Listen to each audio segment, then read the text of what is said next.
Bienvenue à la chaîne Astroop OFPPT.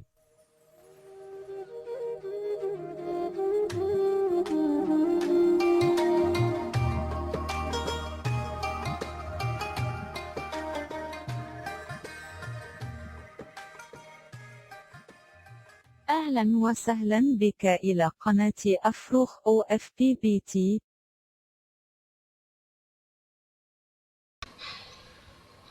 Bonjour tout le monde, nous allons commencer à réaliser des vidéos pour la formation à distance.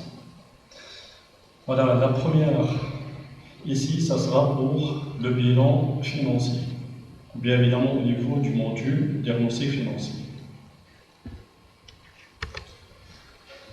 Pour établir le bilan financier, voilà, on passe par les étapes suivantes. La première, c'est l'établissement du tableau des redressements. La deuxième étape, l'établissement du bilan financier condensé. Puis la troisième, le tableau de synthèse des bases du bilan. Et la dernière étape, c'est les ratios. Voilà pour le tableau des redressements, ou bien ce qu'on appelle le tableau des reclassements et des retraitements. Dans ce tableau-là, voilà, on prend le bilan comptable et on essaye de le traiter, de le redresser afin d'avoir un bilan financier. Donc la manière de le faire, vous prenez premièrement, voilà, ce bilan comptable, vous essayez de le répartir sous forme de masse. La première, c'est l'actif immobilisé, généralement c'est la classe 2, et puis l'actif circulant, c'est la classe 3, la trésorerie active, c'est la rubrique 51, et puis au niveau du passif, vous aurez les capitaux propres, c'est de la rubrique 11 jusqu'à 13, les dettes de financement, c'est de la rubrique 14 jusqu'à 17, le passif circulant, c'est généralement la classe 4, et puis la trésorerie passive, c'est de la rubrique 55 jusqu'à 59. Donc vous commencez par le calcul du total de chaque masse, voilà au niveau du bilan comptable, et puis vous passez à l'étape de la rectification des différentes opérations. La première opération est l'actif immobilisé qui peut devenir à moins d'un. Voilà, pour certaines immobilisations, l'entreprise peut penser à ne plus les garder. C'est-à-dire, au lieu donc d'avoir une durée de vie qui dépasse une année, il est possible à ce que l'entreprise, voilà, liquide ou bien cède, voilà, cette immobilisation dans le court terme. Voilà, donc cela va nous donner ce qu'on appelle une immobilisation dont sa durée de vie devient à court terme. Donc, qu'est-ce que vous faites ici? Donc, vous allez tout simplement annuler cette immobilisation de l'actif immobilisé et puis la déplacer à l'actif circulant. L'opération 2. Le stock, voilà, à plus d'un an, ou bien ce qu'on appelle le stock outil. Voilà pour les stocks. Normalement, ils sont achetés, ils sont réalisés, voilà, pour faire des opérations à court terme. On achète les marchandises pour les revendre, on achète les matières pour les consommer, et on fabrique les produits pour les vendre. Voilà, si l'entreprise garde un stock comme stock de sécurité, et bien évidemment pour éviter ce qu'on appelle la rupture des stocks, la durée de vie de ce stock-là, il devient à long terme. Donc c'est quoi? C'est un stock de sécurité, c'est un stock outil. Donc on va l'annuler de l'actif circulant et puis on le déplace à l'actif immobilisé. Donc c'est quoi? C'est une sorte d'outillage, tout simplement. L'opération suivante. Les créances circulantes devenues à plus d'un an. Voilà pour les créances à court terme. Si par exemple l'un de vos clients vous demande de reporter l'échéance du paiement d'une créance, dans ce cas-là, sa créance, elle va être reportée à une échéance lointaine. Donc, elle devient une créance à long terme. L'opération suivante, le plafond d'escompte. Voilà pour le plafond d'escompte, si l'entreprise négocie des effets de commerce avant leur échéance, ils deviennent des liquidités.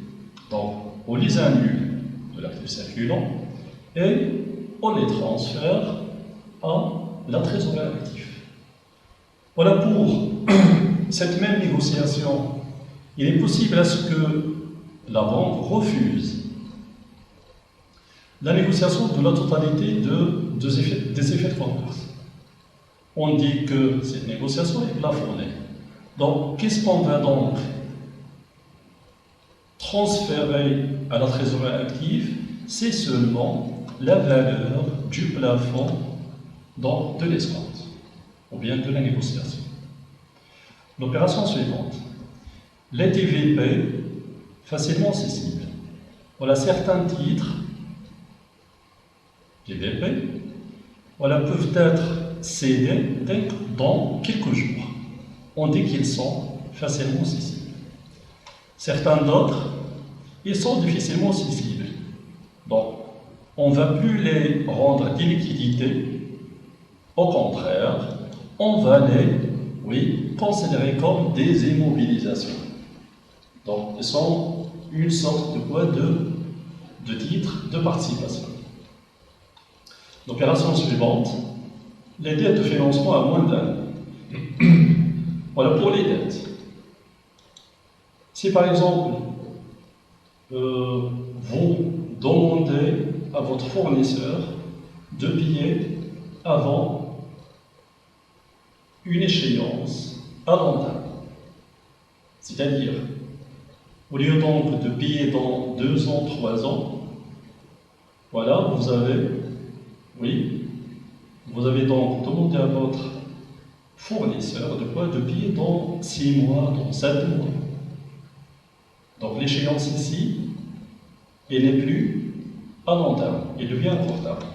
Donc c'est ce qu'on appelle donc les dettes de financement à moins d'un an, bien qui deviennent à moins d'un an. Voilà pour les provisions. D'ailleurs, les provisions à long terme, c'est une partie des dettes de financement selon cette répartition du tableau de redressement. Ces provisions, si leur risque ou bien leur charge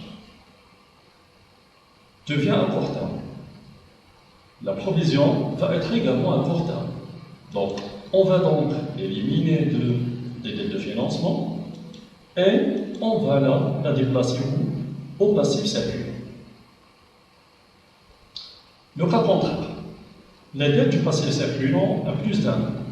Maintenant, vous demandez à votre fournisseur de reporter l'échéance du paiement d'une dette. Cela vous donne quoi? Une dette à court terme qui devient à long terme.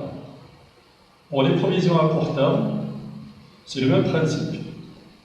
Voilà, ou bien le risque, ou bien la charge, normalement couverte par cette provision, voilà, ces deux éléments, ils peuvent devenir lointains.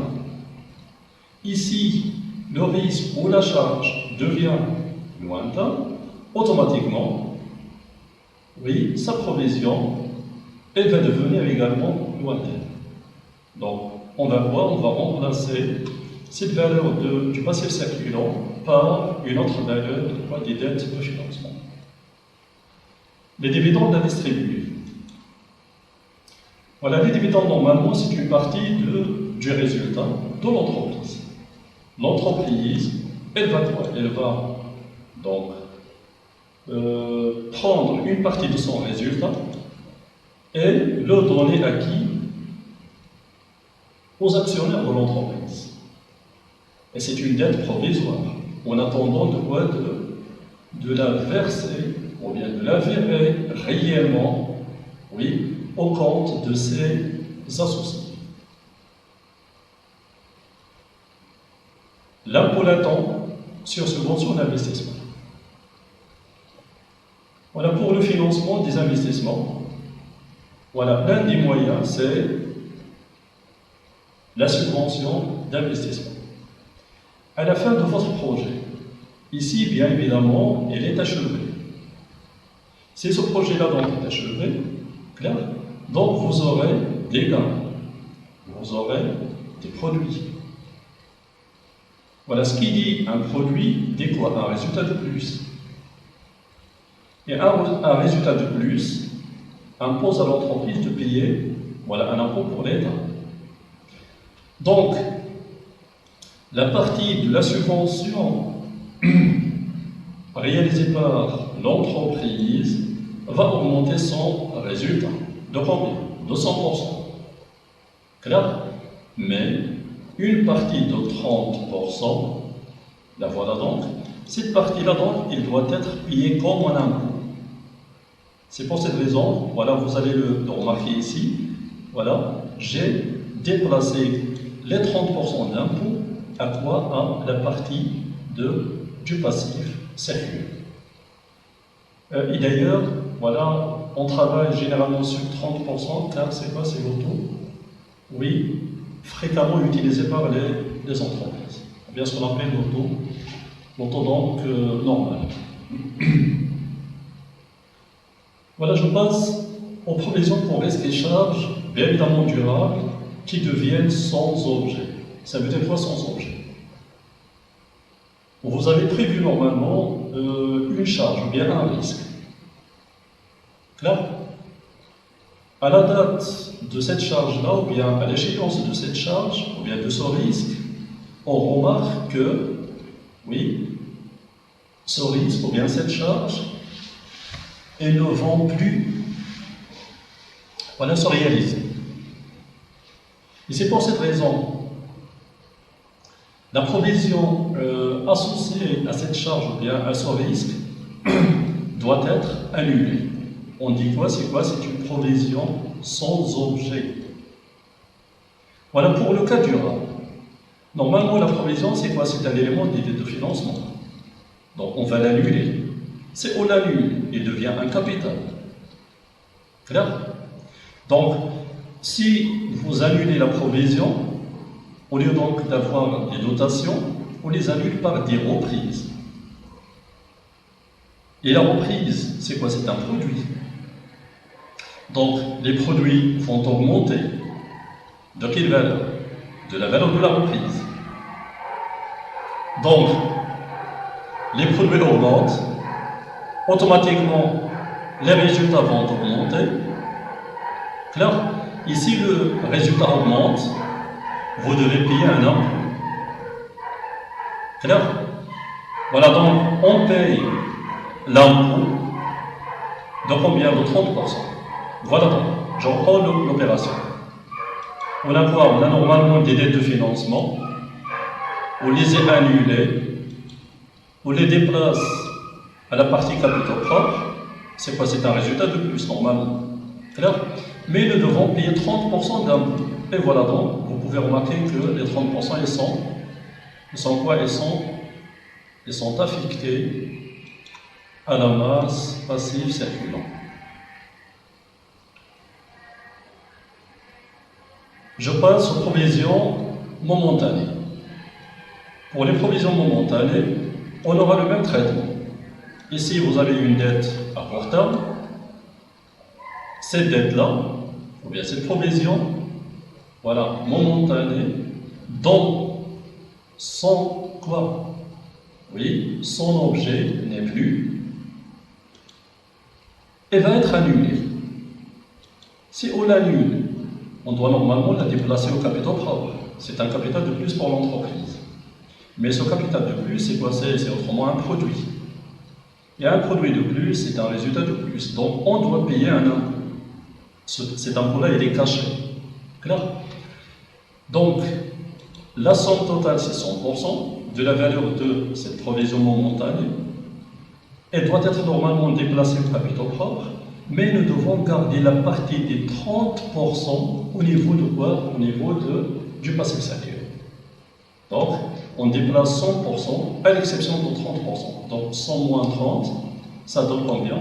Seulement 70%. Je crois qu'il est clair, voilà, jusqu'à ce point. Maintenant, vous pouvez remarquer ici que ces différentes opérations, voilà, elles changent quoi? Elles changent la valeur de la masse. Clair? Mais le total, soit du passif, soit de l'actif, voilà, donc, ne va pas changer. On les appelle des opérations de reclassement. Voilà, retenez bien ce terme. Ce sont des reclassements. Bienvenue à la chaîne AFPROOF OFPPT.